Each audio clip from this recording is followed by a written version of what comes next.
సర్వజీవులకు ఆయన ఆహారం ఇచ్చేవాడు అనే ఒక నామం. 145:15 వచనంలో ఈ మాట ఉంది. ఒకసారి ఆ మాట తీయండి. 145:15. సర్వజీవుల కన్నులు నీ వైపు చూచున్నవి, తగిన కాలమందు నీవు వారికి ఆహారం ఇచ్చున్నావు.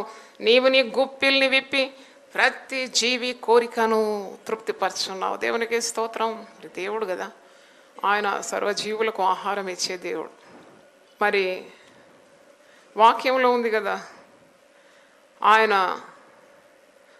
ఆకాశమును మేఘములతో కప్పుతున్నాడు, భూమి కొరకు వర్షాన్ని సిద్ధపరుస్తున్నాడు, పర్వతముల మీద ఆయన పశువుల కొరకు గడ్డిని మొలిపిస్తున్నాడు, అర్చుచుండు కాకులకు తగిన కాలమందు ఆయన ఏం చేస్తున్నాడు, ఆహారం ఇస్తున్నాడు అని కీర్తన 147:8-9 వచనాల్లో ఉంది. అంటే పిల్ల కాకులు అరిచినప్పుడు తగిన సమయమందు దేవుడు దానికి ఆహారం ఇస్తే, తన రూపంలో సృజించుకున్న మనలకు దేవుడు ఎందుకు ఆహారం ఇవ్వడు? తప్పకుండా ఇస్తాడు. ఇక్కడ కొన్ని కుటుంబాలు ఆహారం కూడా లేకుండా ప్రయాసపడ్డారు. తినడానికి 3 పూటలు తినడానికి కూడా లేకుండింది. కానీ వారు ప్రార్థన చేసినారు, వారి కొరకు సంఘం ప్రార్థించింది. దేవుడు వారిని ఇప్పుడు ఉన్నతమైన స్థాయిలోకి తీసుకొని వచ్చినాడు. వారు మాత్రం కాదు, వారి ఇతరులు కూడా పెట్టే రీతిగా దేవుడు ఆశీర్వదించినాడు. దేవునికి స్తోత్రం. హల్లెలూయా. చూడండి, దేవుడు ఎంత నమ్మదగిన దేవుడు. ఆహారం కొరకు నువ్వెప్పుడు కూడా వ్యాకుల పడకూడదు. ప్రవక్త అయిన ఏలియా ఆకలి కొంటే దేవుడు చూసి కాకోలంలోకి ఏం చేశాడట, ఆజ్ఞ ఇచ్చినాడట. ఉదయము సాయంకాలము రొట్టె మాంసము కాకోలములు అందించిందని పరిశుద్ధ గ్రంథంలో ఉంది. అంటే ఆహారం దేవుడు ఇస్తాడు, తన బిడ్డలకు ఇస్తాడు. నీ బిడ్డల కొరకు నువ్వు ఎప్పుడు ఆలోచిస్తావు కదా, నా పిల్లలు ఏం తింటారు, నా పిల్లలకి ఇది వండి పెట్టాలి, నా పిల్లలకు నేను అది చేసి పెట్టాలి అని నువ్వు ఎలాగూ విచారిస్తావు. పరలోకపు తండ్రి కూడా నీ గురించి ఆయన ఆలోచిస్తున్నాడు. ఆయన అన్న వస్త్రములు ధారాళంగా అనుగ్రహించే దేవుడు. ఏమి తిందుమో, ఏమి త్రాగుదుమో, ఏమి ధరించుకుందామో అని ఎప్పుడు కూడా విశ్వాసులు. మన పేరేంటండి, విశ్వాసం. అంటే మనం దేంతో నడవాలి, విశ్వాసంతో నడవాలి. We live by faith. కనుక వ్యాకులం తొలగించుకోవాలి. దేవుడు నాకు సమస్తం అనుగ్రహిస్తాడు, నా ఆహారాన్ని పానాన్ని దీవిస్తాడు. దేవునికి స్తోత్రం. కాబట్టి ఆయన సర్వజీవులకు ఆహారం ఇస్తాడు. 81వ కీర్తన 10వ వచనంలో, నోరు బాగా తెరువు, నేను దాన్ని నింపుతాను. చిన్న కాకి పిల్ల ఏం చేస్తుంది, తల్లి కాకి పురుగులను పట్టుకొని వస్తే ఈ చిన్న కాకి పిల్ల ఏం చేస్తుంది, పెద్దగా నోరు తెరుస్తుంది. నాకు ఎప్పుడు అనిపిస్తుంది, ఇంత పెద్ద నోరు, పిట్ట చిన్నగా ఉంది కానీ నోరు ఎంత పెద్దగా తెరుస్తుంది. ఆ తల్లి కాకి పురుగులను తెస్తే నోరెంత తెరుస్తుంది తినాలని. అలాగే దేవుడు కూడా అంటున్నాడు, నీ నోరు బాగా తెరువు, నేను దాన్ని ఏం చేస్తాను, నింపేస్తాను. చప్పట్లు కొట్టి దేవుని స్తుతి. నువ్వు దేవుని సన్నిధిలో నోరు తెరవడం నేర్చుకోవాలి, ప్రార్థన చేయాలి. అది లేదు ఇది లేదని విసుక్కోకుండా, సనుక్కోకుండా, ఎవరి మీదనో అలగకుండా మోకరించి సర్వ సృష్టికర్త వైపు నీ నోరు ఏం చేయాలి, బాగుగా తెరవాలి.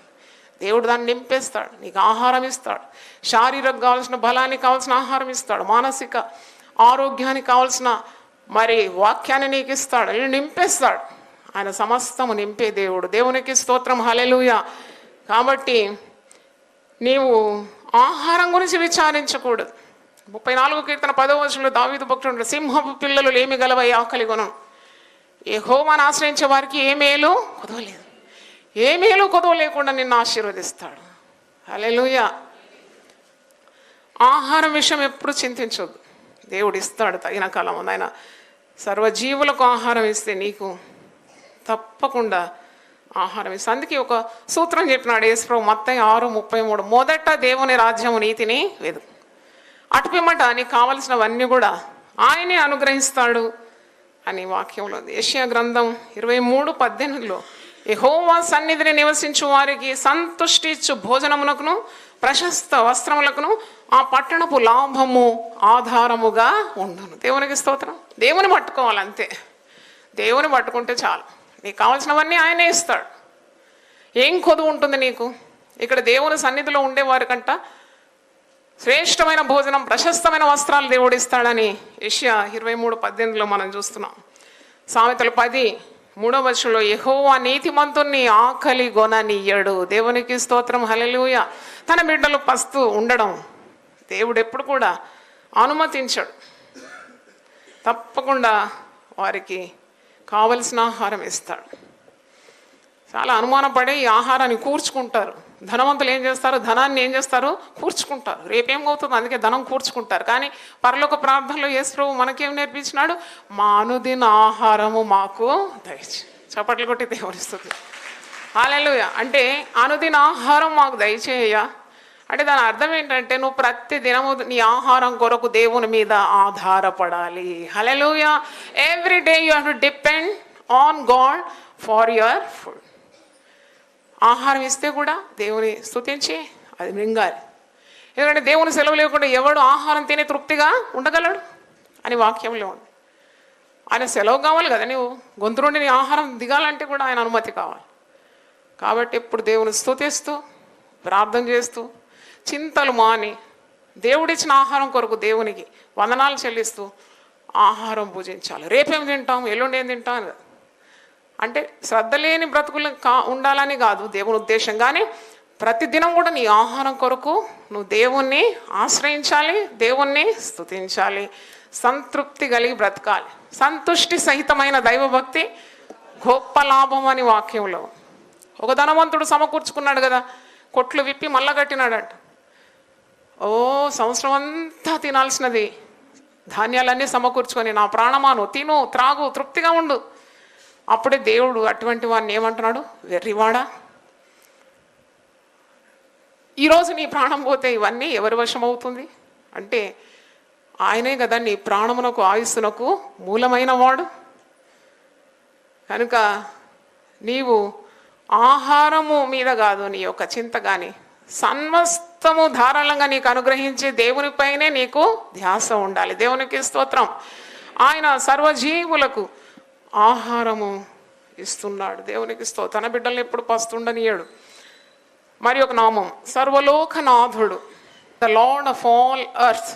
సర్వలోకనాథుడు, ఇంత మంచిగా ఉంది అది పేరు. అంటే he rules the entire earth, he's the Lord of all earth. ఈ పేరు యెహోషువ గ్రంథం 3:13 మనం చూస్తాం.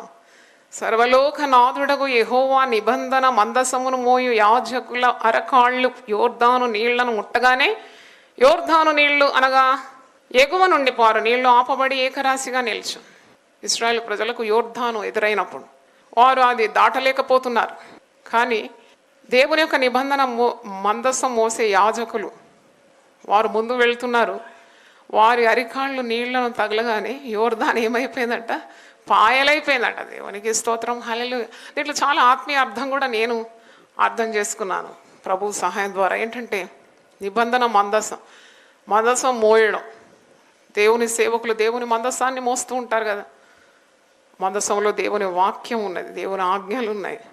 మరి ఒకవేళ భారమైన పరిచర్యనే మోసే దేవుని సేవకులు, ఆయన సర్వలోకనాథుడు గనుక తన సేవకులు అడుగుపెట్టే ప్రతి గృహంలో కూడా యోర్దాను లాంటి సమస్యలను ఏం చేస్తాడు? ఆయన దూరం చేసేస్తాడు, విడదీస్తాడు.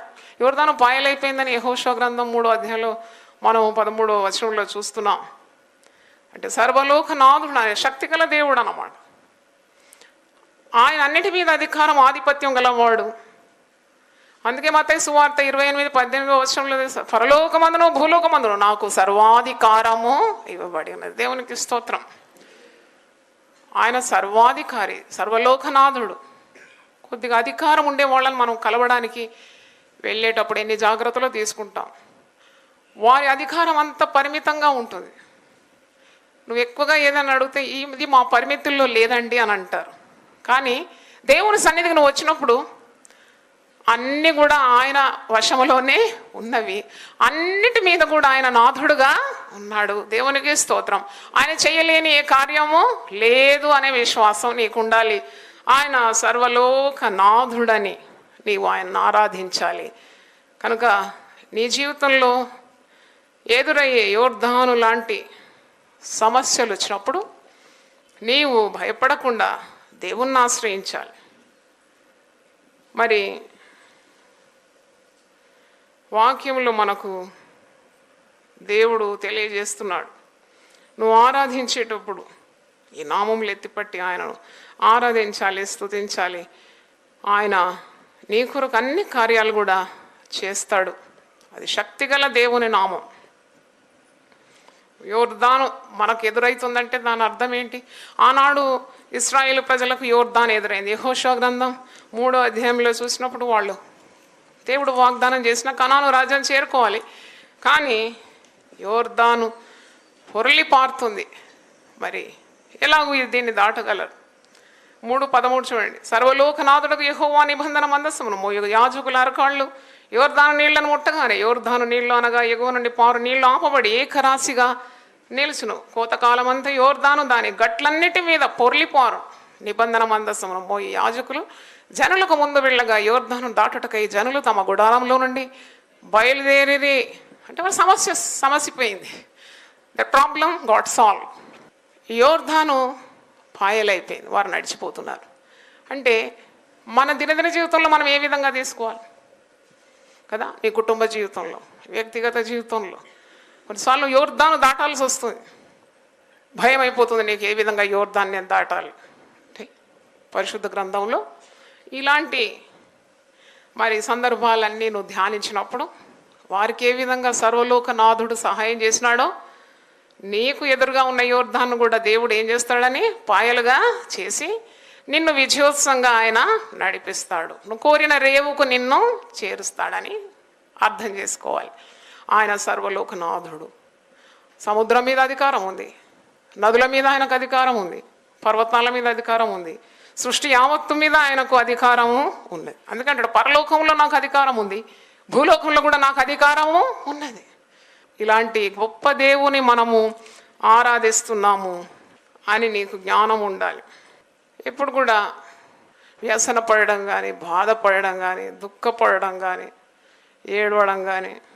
కొందరు ఆహారం మీద అలుగుతుంటారు, ఇంట్లో ముఖం వాడ్చుకుంటారు. ఒక వృద్ధుడు వచ్చి నా దగ్గర చెప్తున్న 30 ఏళ్ళ మరి కుమార్తె చాలా రోజుల నుండి అన్నం తింటలేదు, ఎందుకంటే ఆమె అలిగింది. నేను ఎప్పుడు చెప్తాను, ఆహారం మీద అలగకూడదు ఎప్పుడు కదా. ఆహారం మీద అలగొచ్చా? ఎంతమంది ఆహారం లేకుండా ప్రాణాలు కోల్పోతున్నారు. ఈ చలికాలం నాకు ఎప్పుడు బాధ కలుగుతుంది. మనం దుప్పటి కప్పున్నా చలి ఆగడం లేదే. మరి వీధుల్లో వారికి ఏమీ సుఖం ఉన్నది?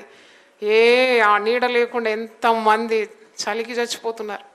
అంటే ఇలాగూ ఎంతోమంది ఎన్నో రీతుల్లో బాధపడితే దేవుడు నీకు ఇచ్చిన ఈవులన్నింటినీ నీవు లక్ష్య పెట్టి దేవుని స్తుతించి దేవుని వాక్యాన్ని బట్టి ధైర్యం తెచ్చుకొని ఇలాంటి సహవాసాలకు వచ్చి ఆత్మీయ ఆశీర్వాదాలు పొందుకొని సుఖంగా జీవించాలి. లేని వారికి కూడా పెట్టే రీతిగా నీవు ఆ మంచి మనస్సు కలిగి ఉండాలి. కానీ అలగడం, కోపగించుకోవడం, గునుగడం, సనుగడం ఇవన్నీ దేవుని రోషం పుట్టిస్తుంది, కోపం పుట్టిస్తుంది. అందుకే చేసే కార్యాల్లో ఏ సఫలత ఉండదు.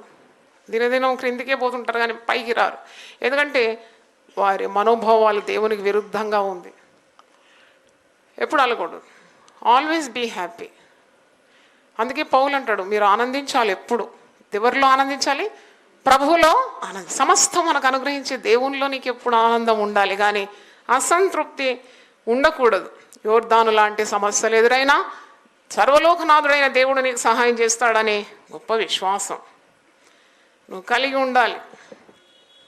ఎప్పుడు స్తుతిస్తూ ఉండాలంట దేవుని బిడ్డలు. కీర్తనలు 67లో ఉంది, దేవుని ప్రజలు స్తుతిస్తే వీడు భూములన్నీ కూడా ఫలం ఇస్తుందని వాక్యంలో ఉంది. దేవా ప్రజలు నిన్ను స్తుతించుదురుగాక, ప్రజలందరూ నిన్ను స్తుతించుదురుగాక, అప్పుడు భూమి దాని ఫలములు ఇచ్చును. దేవుడు మిమ్మల్ని ఆశీర్వదించును, దేవుడు మిమ్మల్ని దీవించును. భూదిగంత నివాసులందరూ ఆయన యందు భయభక్తులు నిలుపుదురు. దేవునికి స్తోత్రం, హల్లెలూయా. అంటే ఈ నామములు మనం ధ్యానించడం ద్వారా దేవుడు ఎంత గొప్పవాడో, ఎంతగా దేవుడు మనకు సహాయం చేయగలడో, ఆయనకు ఎంత శక్తి ఉంది, ఇవన్నీ మనం ధ్యానిస్తున్నాం అన్నమాట. హల్లెలూయా. ప్రార్థన చేసుకుందాం. ప్రభువా నీ పరిశుద్ధ నామమున స్తోత్రం. గొప్ప దేవా, ఈ సమయంలో మేము ధ్యానించినాము నీ పరిశుద్ధమైన పవిత్రమైన శక్తి గల నామములన్నాయన. ప్రతి భయము చీకటిని పారద్రోలేందుకు వందనాలు చెల్లిస్తున్నాం. ఓ ప్రభువా, ఇంత గొప్ప దేవుని కలిగి ఉన్నామని ఆ విశ్వాసం మాకు అనుగ్రహించినావు, వందనాలు చెల్లిస్తున్నాను. గొప్ప దేవా, నీవు కృంగిపోయిన వారిని లేవనెత్తే దేవుడవు ప్రభువా. అలసిన వారికి బలమిచ్చే దేవుడు, శక్తినిచ్చే దేవుడు, సర్వజీవులకు తగిన సమయంలో ఆహారం ఇచ్చే దేవుడు. వందనాలు చెల్లిస్తున్నాను. సర్వలోకనాథుడవు ప్రభువా, యుద్ధశూరుడవని నిన్ను స్తుతిస్తున్నాము. నిరంతరం నువ్వు ఏలువాడవని, ప్రతి కార్యం నీ వశంలోనే ఉందని, అన్నిటి మీద ఆధిపత్యం గల ప్రభువు అని నీకు మేము ఆరాధన చేస్తున్నాము. యుద్ధములను కూడా సహా మాన్పే దేవుడవని, సమాధానము నెలకొల్పే దేవుడవని నీకే వందనాలు చెల్లిస్తున్నాము. దేవుని వాక్యం విన్న బిడ్డలు కూడా వారి కుటుంబాలను మీరు ఆశీర్వదించి వారి అవసరతలు మీరు తీర్చండి. శరీరంలో రుగ్మతలు ఉంటే తొలగించండి. గొప్ప ధైర్యము, విశ్వాసం బిడ్డలకు దయచేయండి. ఈ రోజు కూడి వచ్చిన బిడ్డలందరినీ, వారి కుటుంబాలను కూడా మీరు దీవించమని ప్రభువా, నీ ఆత్మశక్తి వారికి దినదినం క్షణక్షణం దయచేయమని యేసు నామములో అడిగి వేడుకుంటున్నాను తండ్రి. ఆమేన్.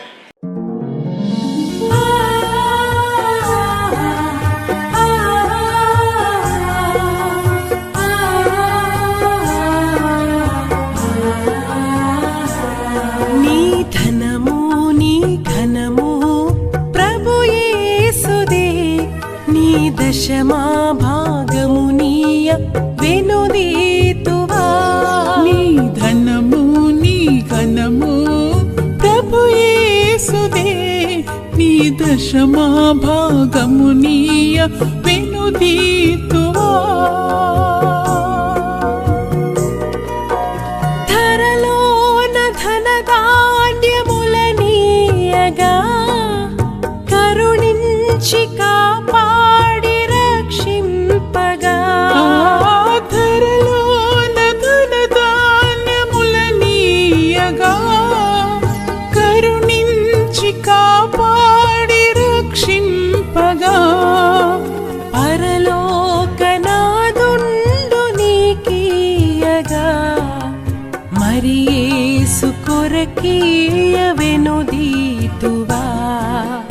పరలోకనాథుండు నీకీయగా మరి యేసు కొరకీయ వెనుదీతువా. నీ ధనము నీ ఘనము ప్రభు యేసుదే, నీ దశమా భాగము నీయ వెనుదీతువా. పాడి పంటలు ప్రభువు నీకీయగా కూడు గుట్టలు నీకు దయచేయగా.